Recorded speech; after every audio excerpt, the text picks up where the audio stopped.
guys, so welcome back to our YouTube channel Study with Fun SP। सो आज हम अपनी chemistry और physics दोनों से मिलाकर एक टॉपिक पढ़ने जा रहे हैं जिसका नाम है इलेक्ट्रोमैग्नेटिक स्पेक्ट्रम।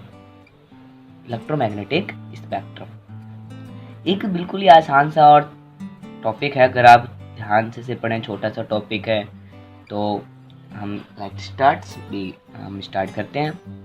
तो द अरेंजमेंट ऑफ, इसकी सिंपल जो एक लैंग्वेज में हम जानेंगे इसे, the arrangement of different kinds of EM waves in the increasing order of their wavelength or decreasing order of their frequency is called electromagnetic spectrum। मतलब कि जो हमारा अरेंजमेंट है वेवलेंथ और फ्रिक्वेंसीज का, उसे हम इलेक्ट्रोमैग्नेटिक स्पेक्ट्रम कहते हैं। अगर हमारी वेवलेंथ, इसमें हमारी वेवलेंथ इंक्रीज होती है और फ्रिक्वेंसी डिक्रीज होती है, तो सबसे पहले हमारी जो रेज आती है इस ऑर्डर में वो होती है कॉस्मिक रेज। उसके बाद हमारी जो रेज आती है वो होती है गामा रेज, उसके बाद एक्स रेज, उसके बाद यूवी रेज, उसके बाद विजुअल रेज, जिसकी रीज़न हमें जर्नली याद होती है। जो विजुअल रेंज की होती है वो 400 नैनोमीटर टू 750 नैनोमीटर होती है।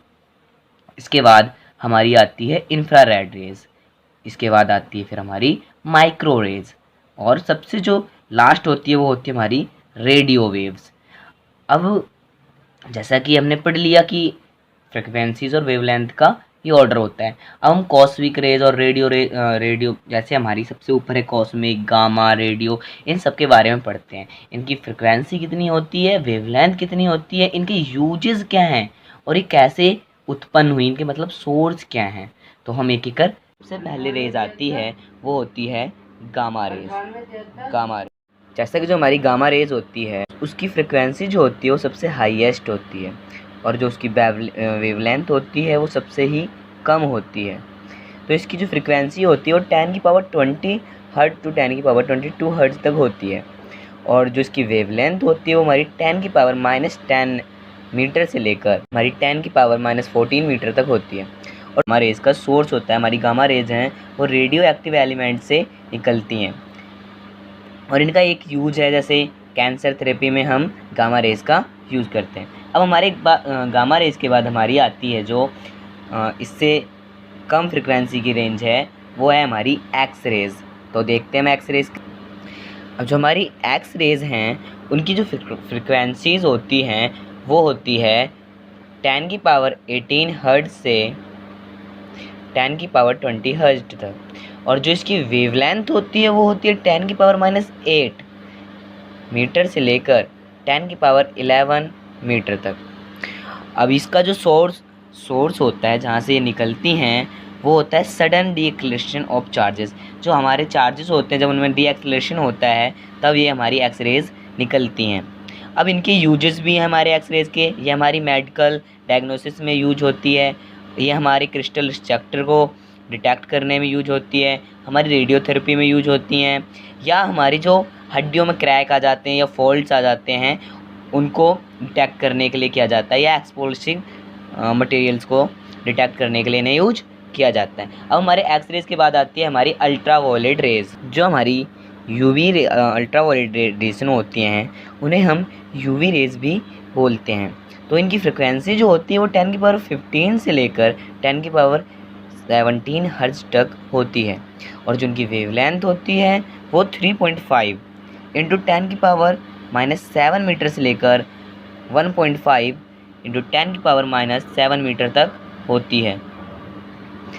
और जो इनका सोर्स होता है वो होता है हमारा सन। ये सन से निकलती हैं, और हम इन यूवी रेज़ का यूज़ करते हैं फूड प्रिजर्वेशन में, मतलब खाने को ताज़ा रखने के लिए, फिंगरप्रिंट स्केचिंग के लिए, और मोलिकुलर स्ट्रक्चर देखने के लिए हम यूवी रेज़ का उपयोग करते हैं, मतलब यूज़ करते हैं। अब इससे जो हमारे इसके बाद जो आती है वो होती है हमारी विजुअल रीजन। तो विजुअल रीजन जो हमारी विवगोर के अंदर आती है, तो जो हमारी विजुअल लाइट है अगर वो ना हो तो हम कुछ नहीं देख सकते हैं। तो विजुअल लाइट जो है वो हमारे जीवन में सबसे ज़्यादा अहम रोल निभाती है। ये विवगोर में पाई जाती है, और इसकी फ्रिक्वेंसी जो होती है वो होती है 4 इंटू 10⁻14 टू 7 इंटू 10⁻14 हर्ट्ज। और जो उसकी वेवलेंथ होती है वो होती है 400 नैनोमीटर टू 700 नैनोमीटर। और हम ये जो हमें विजुअल रेज है वो हमें दो रेडिएटेड बाय एक्साइटेड एटम्स के कारण हमें विजुअल लाइट मिलती है। अगर हमारी जो इसकी यूजेस हैं, अगर हमारी विजुअल लाइट ना हो तो हमें वर्ल्ड के बारे में कुछ पता ही नहीं चलेगा। ये हमें वर्ल्ड की इन्फॉर्मेशन प्रोवाइड कराती है, इसके कारण हम देख पाते हैं। और ये हमारी केमिकल रिएक्शन को भी करने में हेल्प करती है। तो विजुअल रेज हमारे लिए बहुत ज़्यादा ही इम्पोर्टेंट है।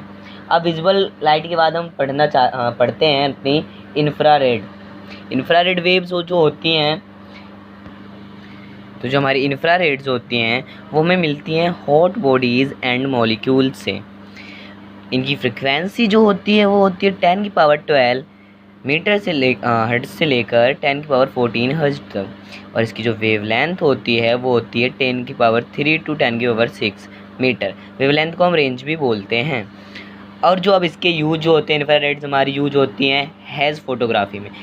दूसरा जो इसका यूज होता है वो होता है रिमोट कंट्रोल में, जैसे टीवी और वीसीआर की जो रेड कलर की एक लाइट निकलती है उसमें इंफ्रारेड्स होती है। सो आगे हम पढ़ते हैं हमारी माइक्रोवेव्स का। तो हमारी माइक्रोवेव्स जो हैं वो हमें मिलती हैं ऑक्सीलेटिंग सोर्स नेचर से। जो हमारे ऑक्सीलेटिंग जितने भी सोर्सेज हैं वो हमारी माइक्रोवेव्स को निकालने का स्रोत हैं। जो माइक्रोवेव होती हैं उनकी फ्रिक्वेंसी होती है 10⁹ हर्ट्ज से लेकर 10⁻12 हर्ट्ज तक। और जो इनकी रेंज होती है मतलब वेवलेंथ होती है वो होती है 0.3 मीटर टू 10⁻³ मीटर। और जो हमारे माइक्रोवेव्स हैं वो यूज होती हैं हमारी खाना बनाने के में। जो हमारे माइक्रोवेव्स होते हैं घरों में, किचनों में माइक्रोवेव्स यूज होते हैं उनमें हमारी माइक्रोवेव्स निकलती हैं। ये दूसरा इसका यूज होता है हमारा सैटेलाइट कम्युनिकेशन में। ये हमारी सैटेलाइट कम्युनिकेशन में भी हेल्प करती हैं। और जो थर्ड इसका सबसे अच्छा एक यूज है वो है रडार नेविगेशन। ये रडार नेविगेशन में हमें हेल्प करता है। अब जो हमारी आखिरी जो हमारी वेव है वो है हमारी रेडियो वेव्स। इसकी रेडियो वेव्स जो होती है इसकी फ्रिक्वेंसी सबसे ही कम होती है और जो इसकी रेंज होती है मतलब वेवलेंथ होती है वो सबसे हाईएस्ट होती है। जो हमारे रेडियो वेव्स होती हैं उनका सोर्स होता है accelerated charge in the conducting wire. ये वायर में जो एक्सेलरेटिंग चार्ज होते हैं, जो हमारे वायर्स के अंदर एक्सेलरेटिंग कंडक्टिंग चार्ज होते हैं उनके कारण हमारी रेडियो वेव्स निकलती हैं। इनका जो यूज़ होता है वो होता है रेडियो एंड टेलीविज़न कम्युनिकेशन में। जो हमारे रेडियो हैं और टेलीविज़न चल रहे हैं वो हमारे रेडियो वेव्स के कारण ही चल रहे हैं। इसका दूसरा यूज़ जो होता है वो होता है रेडियो एस्ट्रोनॉमी। रेडियो एस्ट्रोनॉमी में भी हमारी रेडियो वेव्स का यूज होता है। अब हम ना फ्रिक्वेंसी और वेवलेंथ और स्पीड का एक रिलेशन है C = λμ।